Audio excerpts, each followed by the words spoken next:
this now, okay? So setup-wise, like I say, in both cases, very good. Head just behind the ball, hands just in front. So we've got a nice what we call bookend in the golf ball there with the head and the hands. So take away now. Good. Okay. Good shoulder turn. It's not a long shot, so we wouldn't expect the club to be going that much further on the way back. But you can see the side of your head now is on that yellow line in both cases. As we start coming down, you can see the right-hand one now. You've already moved in some ways down this way, sort of off to the right there, okay?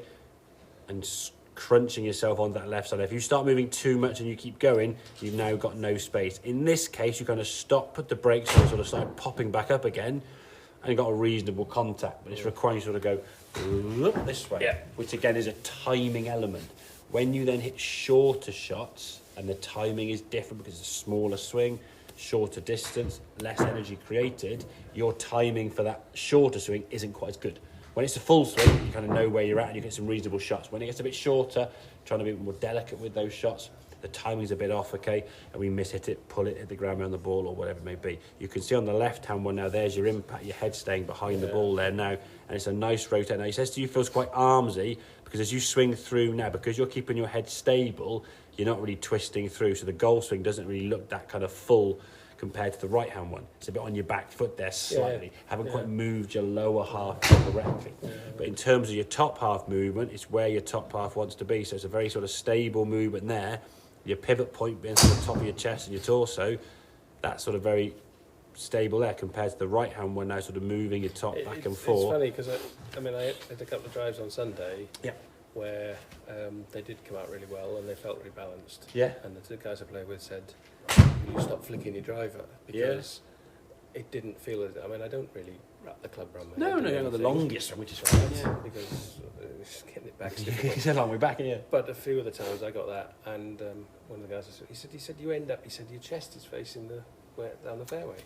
And I said, those are the ones that feel the best and the more comfortable. Exactly. You get all the way around, and they said, you just flicked it. I said, no, I didn't. I had everything, but it's just it's all. It's everything moving, so it looks less than your hands going through it. Exactly. And that's the thing. And then again, perception to a lot of people, they see a certain thing. Oh, that looks like it was this, this, and this, and that's just often created by the movement of the body. Okay, so we want the body to be sort of bumping this left hip this way sort of towards target as you come through, but the head to stay behind the golf ball as you do that. If you start sliding into the golf ball, you then got to start putting the brakes on to create some space so you stand back up at the shot. If you don't stand back up, then you end up shanking it, pulling it, or doing all sorts of stuff. And again, if your shoulders are moving, if you look on this right hand one now from the top of the back, so if your shoulders are moving here and doing that, there's a pretty good chance your right shoulder now is coming quite high, okay? As you come into the golf ball, you're coming over the top and just sort of smothering it a little bit, and then you're required to sort of push it back to target, which you'll get reasonably good at, but it's just, for me, a little bit of a riskier way of doing it, okay? We said in all sports. And the best ones, I hit, a number of shots today, and I thought, actually, those were good. And yet, on Sunday, I didn't think hit the ball that well.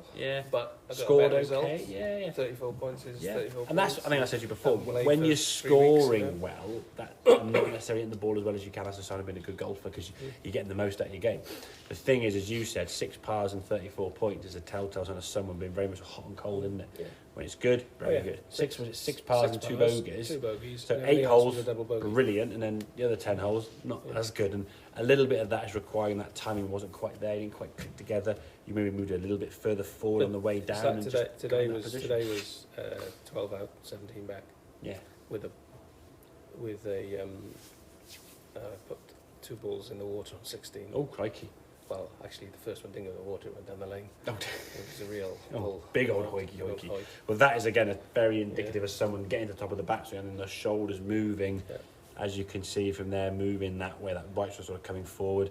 If we can keep that right shoulder sort of underneath, so it just feels it's going this, sorry, not that one, square line, go more that way, rather sort of over the top to the golf ball like that, then we can get that club swing. And again, what's that sort of hockey shot to the right where you stay behind it. It's like, and then I 3-putted 18 for a 5, Which is annoying because you did, It's quite annoying. That's the hard bit I'd done. gone to the back of the green in 2 because I'd made sure that, I was you definitely cleared over the water and there was wind behind. I thought, well, I'm not coming down the club, I'm staying with it.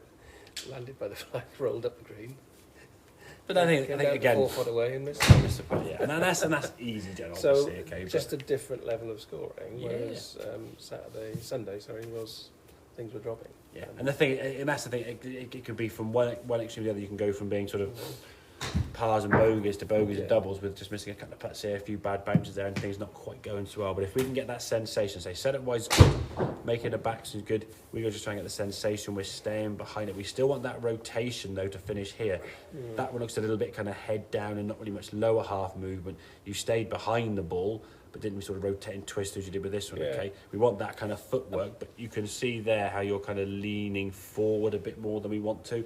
I prefer really to see a little bit more kind of vertically tread up. So turn, but a bit more pivoting around, so you finish a and little bit more. In terms of the stance, what I find is occasionally I'll go into a wider stance, and I find that more difficult to turn because it will be, it's more harder to turn around. Yeah. And we let some guys through today. I know some singletons. Right, I'm watching the guy, and he was talking. He took his, his feet were outside his shoulders. Yeah. And to be fair, he lead the ball, but it was stance it was width. on the 12th on the button. Yeah. In the par 3 it was past the bunker on the left-hand side, Okay, really, but it was, to me, if I take a wide stance, I cannot get the turn in. If I take too narrow, you can't stabilise. Someone told me years ago, they said the width of stance needs to be such that if you're too narrow, you've got loads of mobility but not a lot of stability. And if you're really wide, you've got loads of mobility, so loads of stability but not a lot of mobility. So you're either, I can't fall over but I can't move, or I can move loads but I'm going to fall over. It's getting that balance between the two. I think with a wedge where you are there, that width of stance isn't too bad. You would generally expect the driver to be kind of out there, and then your irons obviously be sort of moving in slightly closer as they get shorter. As the swing gets longer, the speed gets greater, the width of stance needs to be a little bit bigger, but yeah, you kind of feel that. I wouldn't say you're too narrow there. If the driver was with that width, then I'd be sort of saying a bit wider. Don't think that you're losing balance because of the width of stance, I would have said. It's more where your right shoulder and where he's going. If he moves that way and that way too much, and I guess the only one that's there, even with those, I'm putting most of a turn and a hit through. Yeah.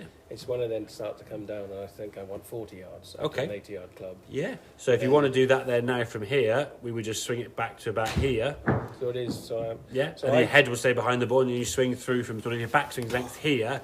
Then we're going to swing through with just a smaller swing length. So I guess for me, I have this concept that says there's your ankle, there's your 10, shins, 20. Yeah. Some people use the clock face, so 6, 7, 8, 9, 10. That's an easy one.